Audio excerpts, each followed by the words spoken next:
ওর master দিকে দেখা রিয়ান কাট কাট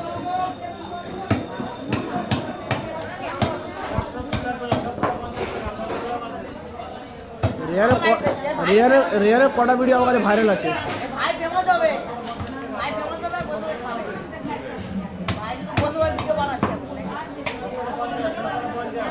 লোকের ভিডিও ছাড়ছি, নিজের ভিডিও ছাড়।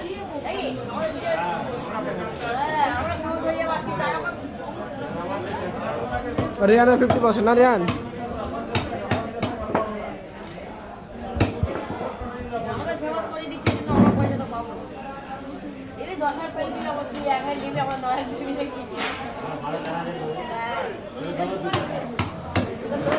টাকা দেবো, ক্যামেরাম্যান না করে দেবো, আমরা হাত খরচা দেবো নাকি।